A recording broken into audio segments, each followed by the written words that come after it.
حضرت عمر رضی اللہ عنہ کی بیٹی حضرت حفصہ رضی اللہ عنہ کو حضور صلی اللہ علیہ وآلہ وسلم نے کیوں طلاق دی؟ جیسے ہی حضرت عمر رضی اللہ عنہ نے سنا کہ نبی کریم صلی اللہ علیہ وآلہ وسلم نے حضرت حفصہ رضی اللہ عنہ کو طلاق دے دی تو حضرت عمر رضی اللہ عنہ اتنے زیادہ پریشان ہوئے کہ زمین سے مٹی اٹھا کر اپنے سر پر ڈالنے لگے اور روتے ہوئے کہنے لگے کہ بسم اللہ الرحمن الرحیم، ام المومنین حضرت حفصہ رضی اللہ عنہ کے والد ماجد امیر المومنین حضرت عمر بن خطاب رضی اللہ عنہ ہیں اور ان کی والدہ ماجدہ حضرت زینب بنت مظعون رضی اللہ عنہ ہیں جو ایک مشہور صحابیہ ہیں۔ حضرت حفصہ رضی اللہ عنہ کی پہلی شادی حضرت خنیس بن حذافہ سہمی رضی اللہ عنہ سے ہوئی اور انہوں نے اپنے شوہر کے ساتھ مدینہ طیبہ کو ہجرت بھی کی تھی،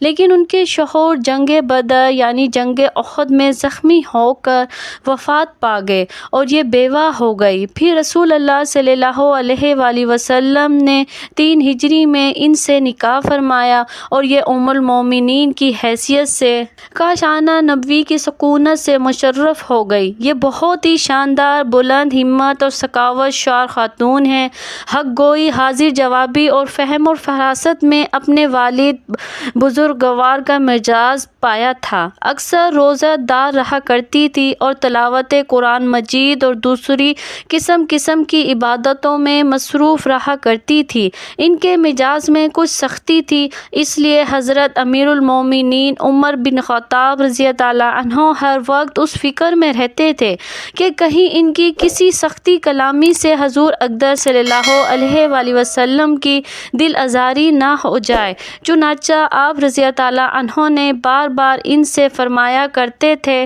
کہ اے حفصہ، تم کس چیز کی ضرورت ہو مجھ سے طلب کر لیا کرو، خبردار کبھی حضور اقدس صلی اللہ علیہ وآلہ وسلم سے کسی چیز کا تقاضا کرنا اور نہ حضور صلی اللہ علیہ وآلہ وسلم کی کبھی ہرگز دل آزاری کرنا، ورنہ یاد رکھو کہ اگر حضور صلی اللہ علیہ وآلہ وسلم نے تم سے ناراض ہو گئے تو تم خدا کے غضب میں گرفتار ہو جاؤ گی۔ یہ بہت بڑی عبادت گزار ہونے کے ساتھ ساتھ فقہ اور حدیث میں بھی ایک ممتاز درجہ رکھتی ہیں۔ انہوں نے رسول اللہ صلی اللہ علیہ وآلہ وسلم سے 60 حدیثیں روایت کی ہیں، جن میں سے 5 حدیثیں بخاری شریف میں مذکور ہیں، باقی احادیث دوسری کتب حدیث میں درج ہے۔ علم حدیث میں بہت سے صحابہ اور تابعین ان کے شاگردوں کی فہرست میں نظر آتے ہیں، جن میں خود ان کے بھائی عبداللہ بن عمر رضی اللہ عنہ بہت مشہور ہیں۔ شعبان 45 ہجری میں مدینہ منورہ کے اندر ان کی وفات ہوئی۔ اس وقت حضرت امیر معاویہ رضی اللہ عنہ کی حکومت کا زمانہ تھا اور مروان بن حکم مدینہ کا حاکم تھا، اس لیے ان کی نماز جنازہ پڑھائی اور کچھ دور تک ان کے جنازے کو بھی اٹھایا۔ پھر حضرت ابو ہریرہ رضی اللہ عنہ قبر تک جنازے کو کندھا دیے چلتے رہے۔ ان کے 2 بھائی حضرت عبداللہ بن عمر اور حضرت عاصم بن عمر رضی اللہ عنہ اور ان کے 3 بھتیجے حضرت سالم بن عبداللہ اور حضرت عبداللہ بن عبداللہ، حضرت حمزہ بن عبداللہ رضی اللہ عنہ نے ان کو قبر میں اتارا اور یہ جنت البقیع میں دوسری ازواج مطہرات رضی اللہ عنہ کے پہلو میں مدفون ہوئی۔ بوقت وفات ان کی عمر 60 یا 63 برس کی تھی جب حضور صلی اللہ علیہ وآلہ وسلم نے حضرت عمر کی بیٹی کو طلاق دے دی۔ ناظرین، دوسرے خلیفہ اور اسلام کی سب سے بڑی طاقت حضرت عمر رضی اللہ عنہ کی زندگی میں وہ دن بھی آیا کہ حضور صلی اللہ علیہ وآلہ وسلم نے ان کی بیٹی حضرت حفصہ رضی اللہ عنہ کو طلاق دے کر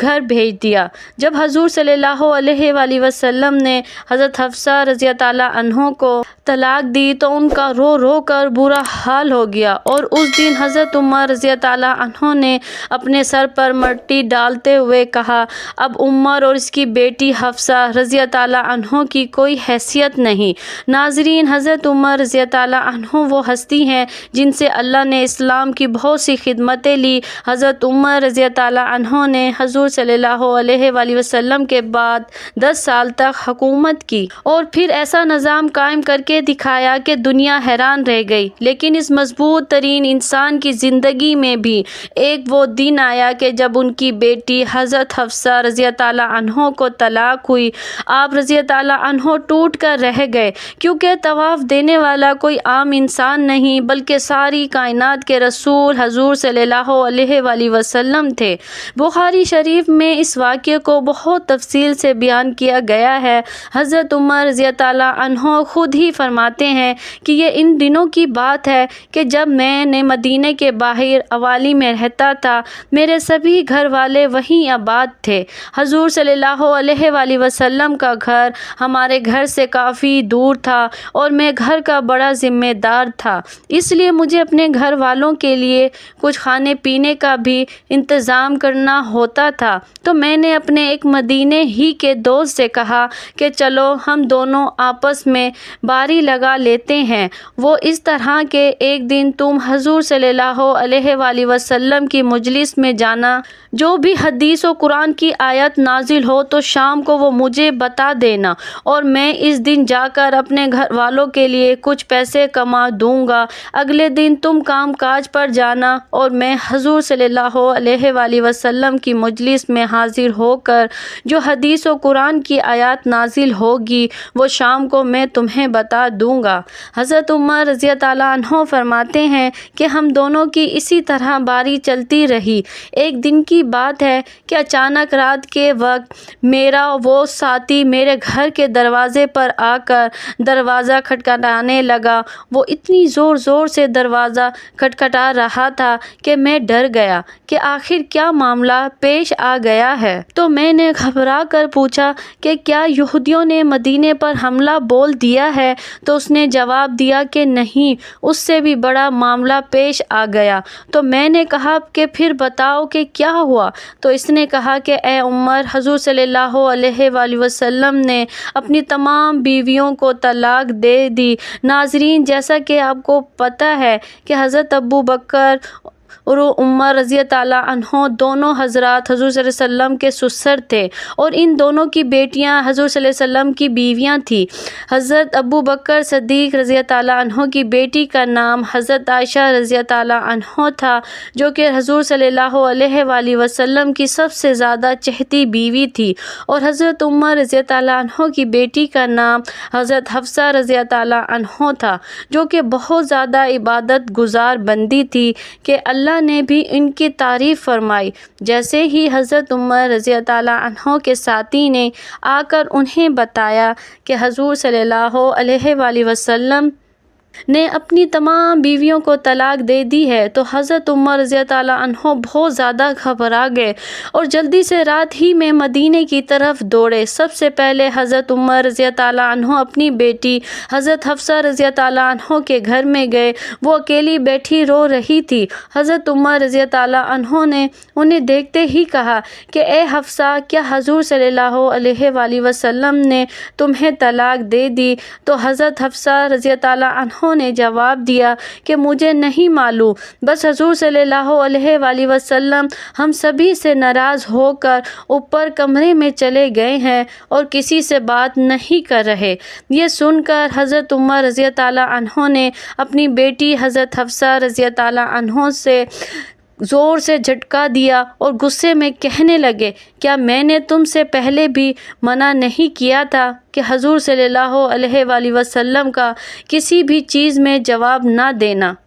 کسی بھی چیز کی ضرورت ہو تو مجھ سے کہنا، آخر تم لوگ حضور صلی اللہ علیہ وآلہ وسلم سے کیوں لڑتی ہو؟ اس کے بعد حضرت عمر رضی اللہ عنہ مسجد نبوی میں آ گئے تو دیکھا کہ بہت سے صحابہ کرام ممبر کے پاس خاموش بیٹھے تھے اور ان میں سے کچھ لوگ تو بیٹھے رو رہے تھے۔ تو حضرت عمر رضی اللہ عنہ یہ منظر دیکھ کر بہت پریشان ہوئے اور پھر حضور صلی اللہ علیہ وآلہ وسلم کے دروازے پر جا کر دستک دی، لیکن خادم نے آ کر بتایا کہ حضور صلی اللہ علیہ وآلہ وسلم نے کوئی جواب نہیں دیا۔ آخر حضرت عمر رضی اللہ عنہ خاموش ہو کر مسجد میں صحابہ کرام کے پاس آ کر بیٹھ گئے، لیکن اندر سے دل بے چین تھا، اس لیے پھر سے اٹھے اور خادم سے جا کر کہا کہ حضور صلی اللہ علیہ وآلہ وسلم سے کہو کہ عمر آپ سے ملنا چاہتے ہیں۔ خادم اندر گیا، لیکن حضور صلی اللہ علیہ وآلہ وسلم نے اجازت نہ دی۔ حضرت عمر رضی اللہ عنہ پھر سے صحابہ کرام کے پاس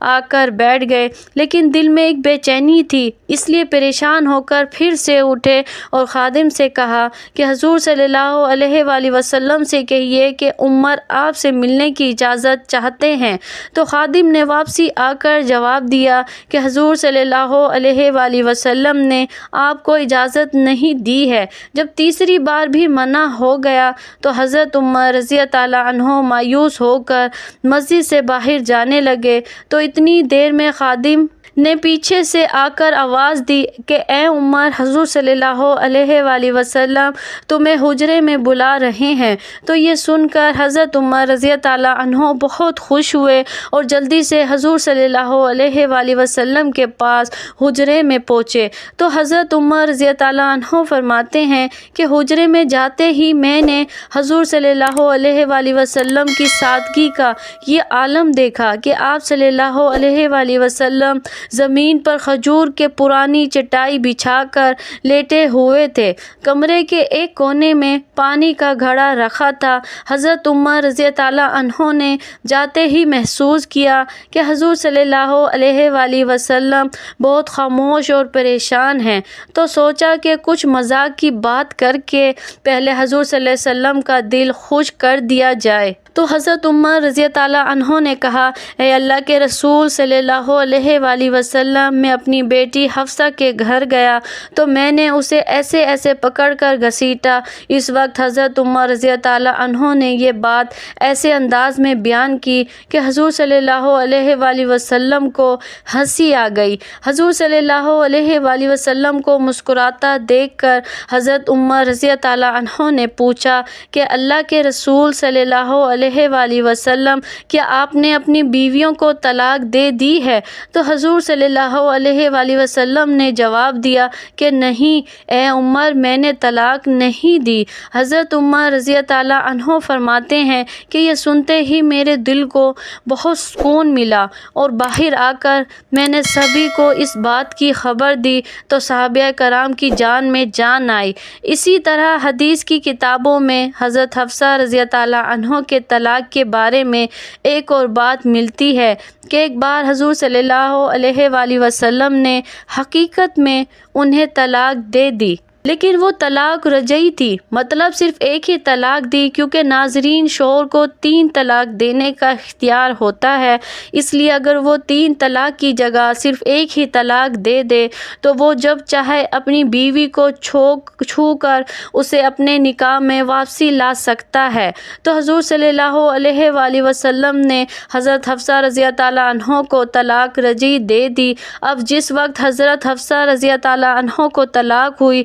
تو ان کا رو رو کر برا حال ہو گیا، اور جب ان کے والد حضرت عمر رضی اللہ عنہ کو یہ خبر پہنچی تو آپ رضی اللہ عنہ اتنا زیادہ پریشان ہوئے کہ زمین سے مٹی اٹھا کر اپنے سر پر ڈالتے ہوئے کہا، اب عمر اور اس کی بیٹی حفصہ کی کوئی حیثیت نہیں۔ حضرت حفصہ رضی اللہ عنہ کے رشتہ دار جب حضرت عثمان رضی اللہ عنہ کو یہ خبر ہوئی تو وہ جلدی سے حضرت حفصہ رضی اللہ عنہ کے پاس پہنچے اور کہنے لگے کہ اے حفصہ، آخر یہ حادثہ کیسے پیش آ گیا؟ تو حضرت حفصہ رضی اللہ عنہ نے روتے ہوئے جواب دیا کہ حضور صلی اللہ علیہ وآلہ وسلم نے مجھ سے اکتا کر مجھے طلاق نہیں دی، بلکہ اس کے پیچھے کچھ اور ہی بات ہے۔ ابھی یہ باتیں ہو